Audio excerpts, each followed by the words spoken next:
Halo guys, di sini sekarang saya akan melakukan sebuah proses backup dari file firmware yang ada di sini, dari IC firmware-nya. Ini adalah mainboard dari head unit. Nah, seperti ini head unitnya. Ini produk dari Symbion yang modelnya SY D623BT. Untuk tampilan depan seperti ini. Ini tampilan area depan. Dan untuk tampilan belakangnya seperti ini.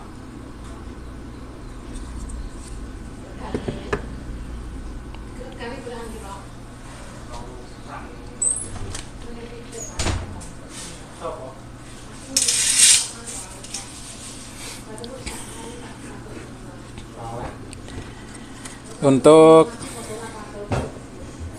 IC memori yang ada di sini ada IC SPI flash. Nah, ini dia.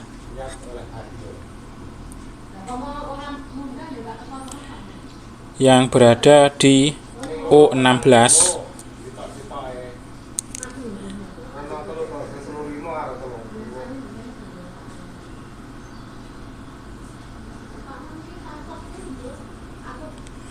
Oke, ini dia. Sekarang sudah semakin besar. Ini berada di O16 dengan kode 25L3206EM2I12G.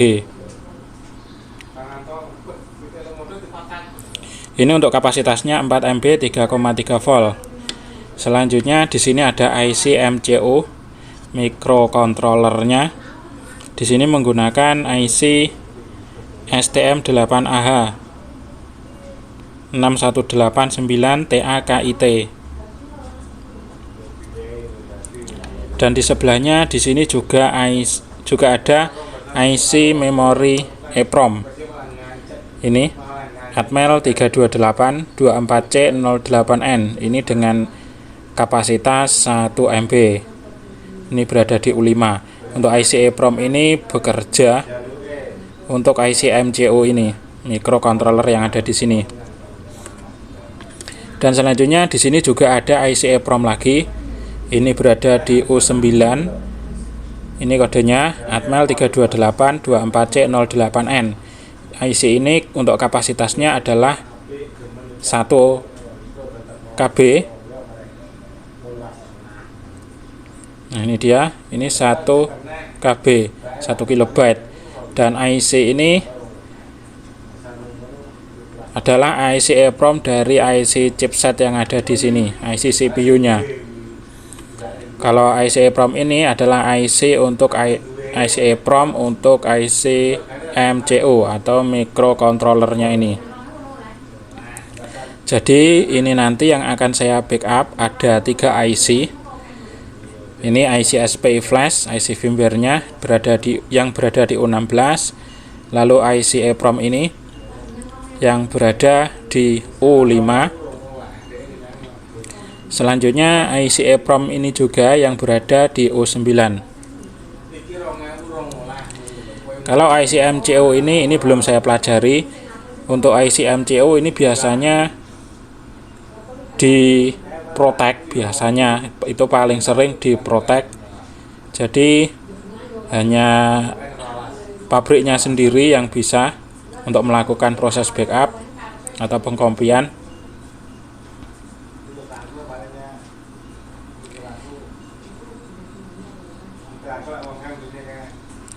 Dan ini juga belum saya cek apakah ini IC-nya ini diprotek atau tidak. Nanti ke depan akan saya pelajari lagi, rencananya seperti itu. Dan untuk video yang saat ini yang saya backup adalah 3 IC ini. IC EEPROM, IC SPI flash, dan IC EEPROM lagi ini. Jadi ada 3. Oke, lanjut. Untuk yang pertama di sini akan saya backup dulu untuk IC yang berada di O16. Ini IC SPI flash, IC firmware utamanya. IC firmware kaki 16.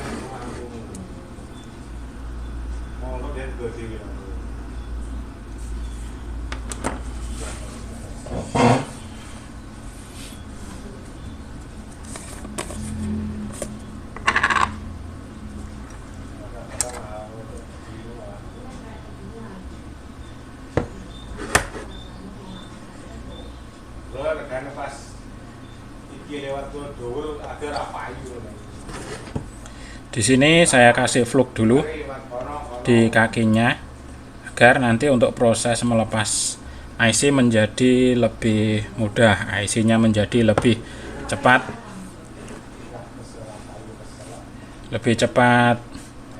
untuk meleleh timahnya.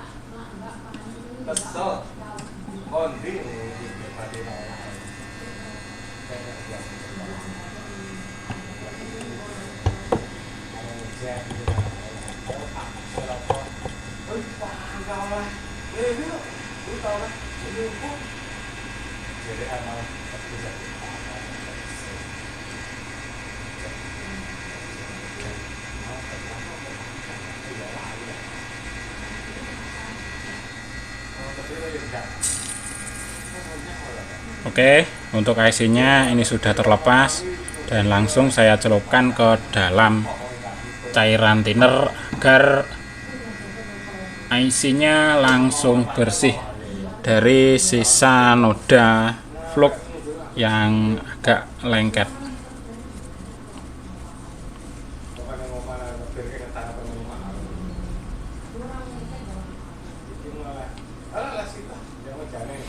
Oke, ini dia IC-nya. Dan sekarang di sini selanjutnya saya keluarkan dulu alat flash andalan saya yang biasa saya gunakan setiap hari. Seperti ini dia. Ini adalah alat flash harian yang biasa digunakan setiap hari. Untuk alat flash andalan yang lebih tinggi lagi, itu hanya keluar hanya di saat-saat yang dibutuhkan saja, hanya saat-saat mendesak apabila alat flash ini sudah tidak mampu untuk mensupportnya. Dan selanjutnya di sini disiapkan soket adapter sub 8 200 mil.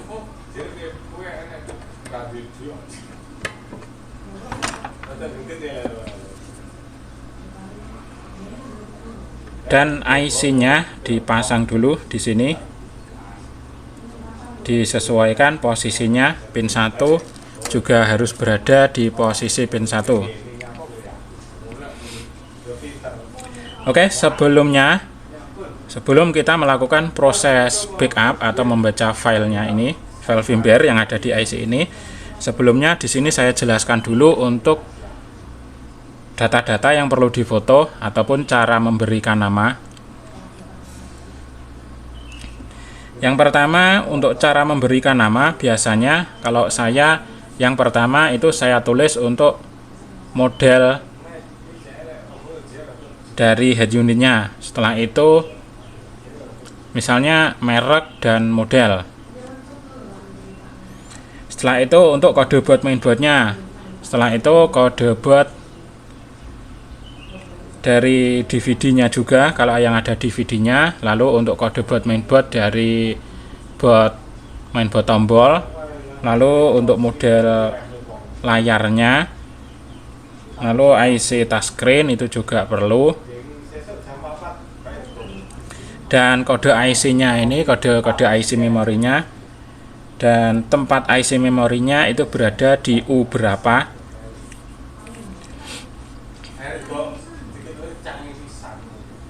Biasanya itu yang saya tuliskan untuk memberikan nama pada IC-nya.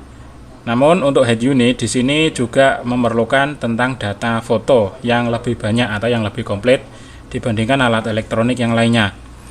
Untuk yang pertama untuk head unit itu difoto kardusnya dari berbagai sisi, yaitu mulai dari atas, depan, belakang, samping kiri dan samping kanan. Maka dari itu untuk kardus dari head unit itu tidak boleh dibuang, harus disimpan atau minimal disimpan fotonya, difoto dengan jelas. Setelah itu yang difoto adalah head unitnya. Head unitnya difoto mulai dari segala sisi ya. Ini mulai dari depan, belakang, samping kiri, samping kanan, atas dan bawah. Dari segala sisi difoto.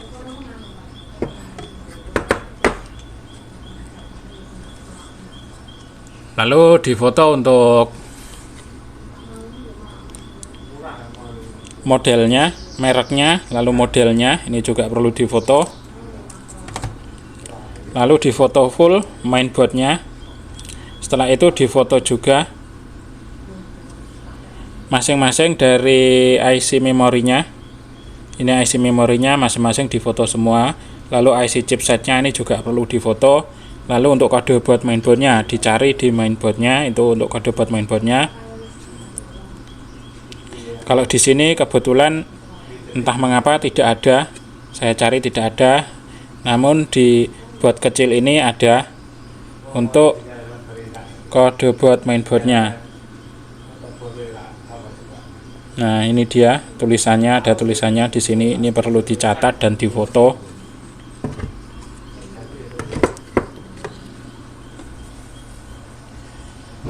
Selanjutnya untuk kode buat mainboard yang ada di DVD, mainboard DVD-nya ini juga perlu difoto.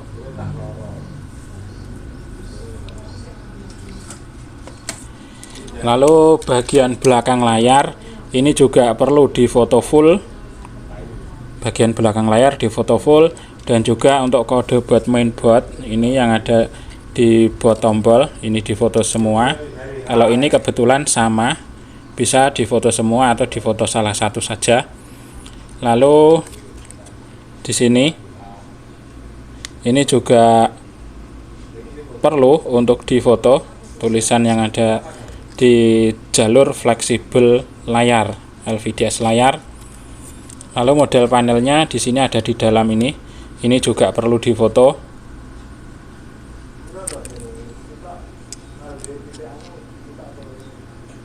Nah itu dia yang ada di dalam.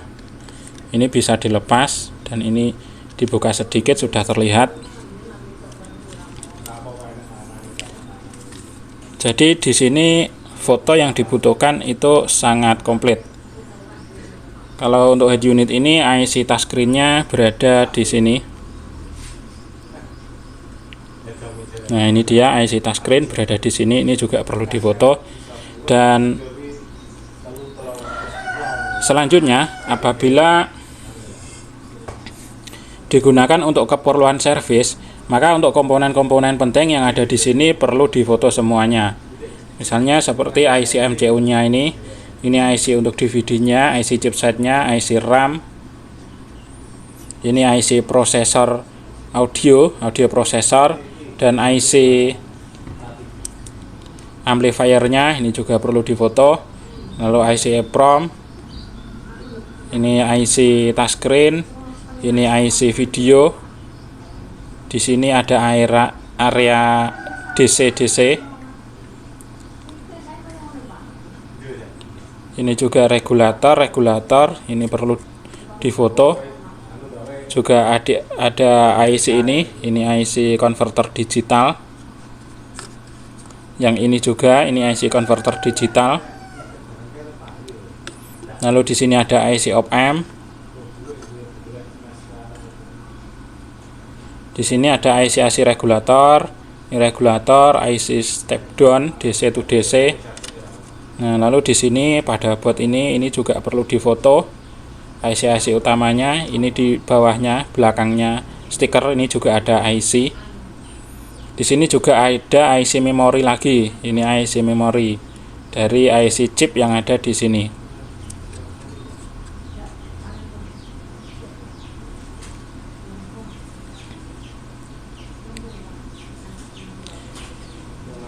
Kalau ini adalah IC untuk, sepertinya ini untuk audio, karena di sini ada mic, ada audio LR.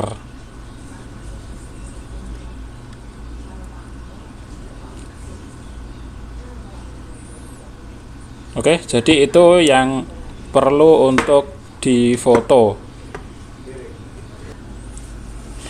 Oke, dan selanjutnya di sini untuk alat flashnya ini saya hubungkan dulu ke komputer.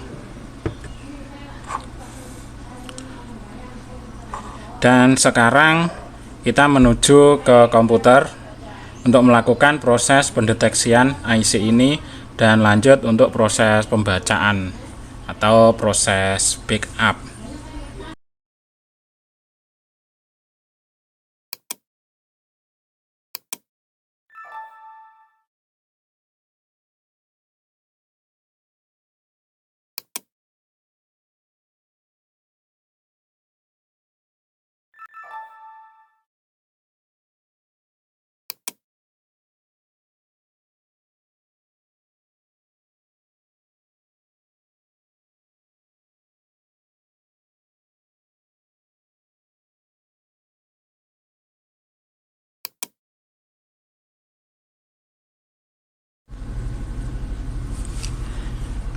Oke, ini untuk IC-nya sudah selesai di backup.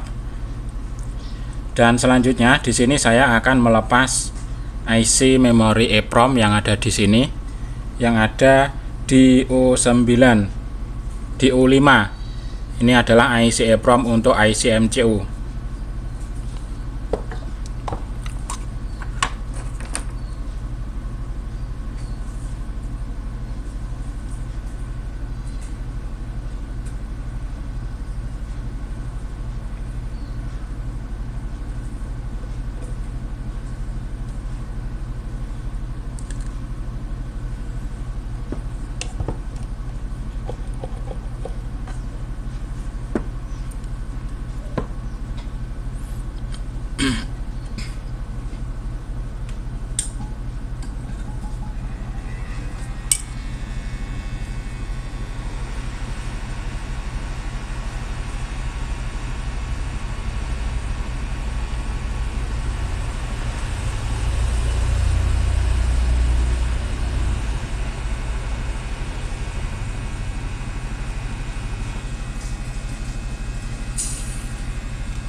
Oke, ini dia IC-nya.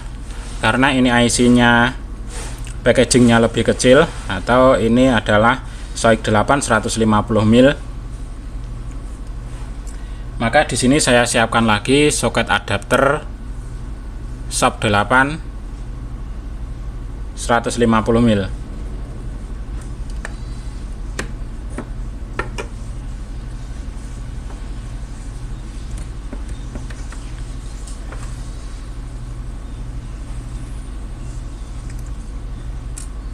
Oke, dan selanjutnya saya pasang IC-nya di sini. Disesuaikan pada posisinya. Pin 1 harus berada di posisi pin 1. Oke, untuk IC-nya ini sudah terpasang, dan sekarang kembali menuju ke komputer untuk melakukan proses backup pada IC ini.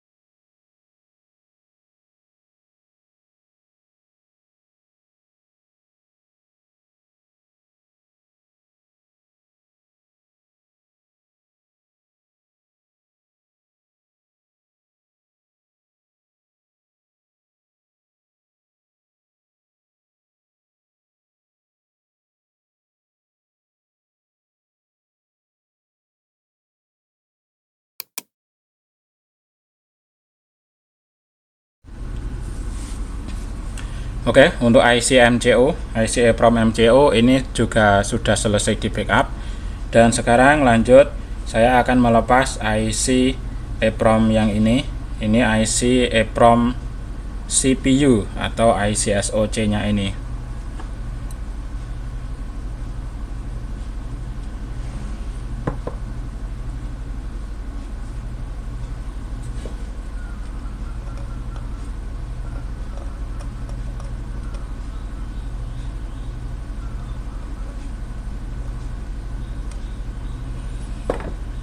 Ini IC-nya berada di U9.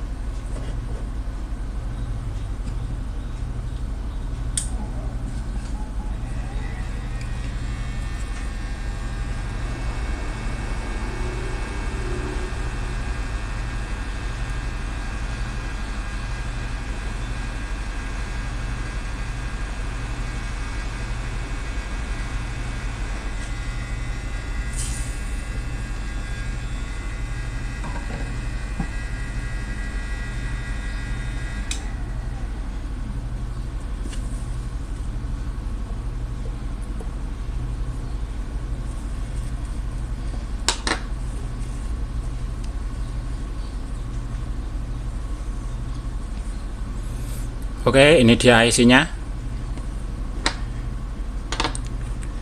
Dan sekarang ini IC-nya saya lepas dulu. Saya taruh di sini. Lalu saya pasang IC-nya ini.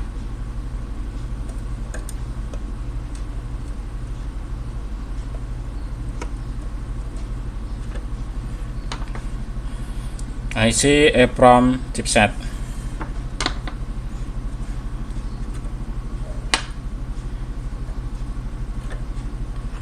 Oke, dan sekarang lanjut kembali menuju ke komputer untuk melakukan proses backup pada IC ini.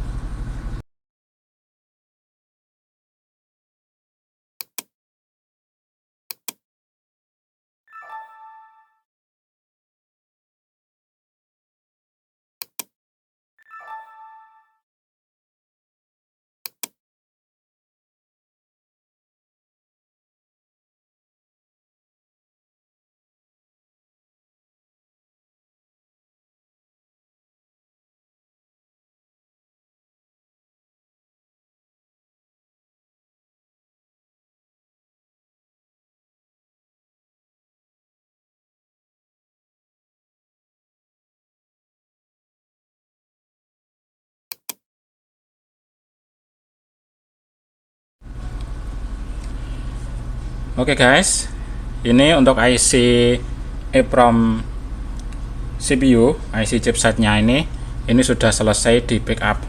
Dan di sini masih ada dua lagi IC memori, ini IC MCU microcontroller dan juga IC EEPROM yang ada di sini untuk modul ini. Dan mungkin proses backup IC ini, IC 2 ini tidak saya videokan. Dan untuk video yang kali ini saya cukupkan sekian dulu guys. Untuk teman-teman yang mungkin saja ingin memesan IC yang sudah diisi, bisa memesan ke Pikom Lodaya Blitar, melayani untuk semua jenis elektronik. Jadi tidak hanya head unit saja, jadi semua elektronik bisa. Karena kami adalah termasuk salah satu yang paling komplit. Untuk semua jenis elektronik ada. Bila belum ada, maka biasanya kami usahakan semaksimal mungkin. Dan mudah-mudahan informasi ini tadi bisa bermanfaat untuk teman-teman semuanya yang mungkin saja membutuhkan tentang informasi yang seperti ini. Dan bila suka dengan video ini, silahkan klik tombol jempol ke atas, klik like, klik suka. Untuk yang belum subscribe, silahkan di subscribe dulu channel YouTube Pikom Lodaya Blitar dan aktifkan lonceng notifikasinya. Untuk teman-teman yang ingin membeli IC yang sudah diisi, syaratnya adalah harus sudah subscribe dulu channel YouTube Pikom Lodaya Blitar dan aktifkan lonceng notifikasinya. Mengapa harus subscribe dulu khusus pembelian IC yang sudah diisi? Sebab kami hanya melayani subscriber saja. Jadi untuk teman-teman yang belum subscribe, silahkan di subscribe dulu. Oke, sekian dan terima kasih. Thank you.